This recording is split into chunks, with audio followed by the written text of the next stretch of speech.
మేమెంతో మాకంతా వాటా దక్కాల్సిందే 42% రిజర్వేషన్ అమలు జరగాలి లేకపోతే రేవంత్ సీఎం కుర్చీని లాగేస్తాం బీసీలంటే బలహీనులు కాదు బలమైన సామాజిక వర్గాలని పిలుపునిద్దాం బీసీ బిడ్డలంతా ఒకే తల్లి పిల్లలే రెడ్లు బీసీ బిడ్డలకు కళ్యాణ లక్ష్మి చెక్కులు ఇస్తున్నారు కానీ బీసీలే రెడ్లకు సంక్షేమ పథకాలు చెక్కులు ఇచ్చే పరిస్థితులు రావాలి రాబోయే స్థానిక సంస్థల ఎన్నికల్లో ఎస్సీ ఎస్టీ బీసీ మైనార్టీలు ఏకం కావాలి రెడ్లకు మన సత్తా ఏంటో చూపించాలి శాసన మండలి సభ్యులు తీన్మార్ మల్లన్న నాగర్ కర్నూలు బీసీ చైతన్య సభ గ్రాండ్ సక్సెస్ నిన్న బీసీ ఉద్యోగస్తులంతా సభ పెట్టుకున్నారు ఇక్కడ నాగర్ కర్నూలులో ఈ సభకు బీసీ మంది చాలా మంది ఉద్యోగస్తులు అక్కడికి వచ్చినటువంటి పరిస్థితి సో ఇక్కడ ఈ సభకు సంబంధించినటువంటి ఫొటోస్ ఒకసారి చూద్దాం ఇక్కడ బీసీ టీచర్లు బీసీ మేధావులు అందరూ ఈ కార్యక్రమానికి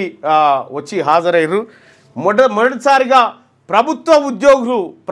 ఉద్యోగులు బీసీ ప్రభుత్వ ఉద్యోగులు ఈ కార్యక్రమాన్ని నిర్వహించారు ఆ బీసీ ప్రభుత్వ ఉద్యోగులందరికీ ధన్యవాదాలు 42% రిజర్వేషన్ బీసీలకు దక్కకపోతే అప్పుడు బీసీల సత్తా ఏందో చూపించడానికి బీసీ ప్రజలంతా సిద్ధంగా ఉన్నారు ఆ 42% రిజర్వేషన్ వచ్చిన తర్వాతనే నువ్వు నోటిఫికేషన్లు కానీ నువ్వు ఎలక్షన్లకు కానీ పోవాలి లేకపోతే మాత్రం ఖచ్చితంగా ఈ 42% రిజర్వేషన్ల ఉచ్చు మీ మెడకు తట్టుకుంటుందని చెప్పి కాంగ్రెస్ పార్టీకి ముఖ్యంగా రేవంత్ రెడ్డి గారికి తెలియజేయడం జరుగుతూ ఉంది.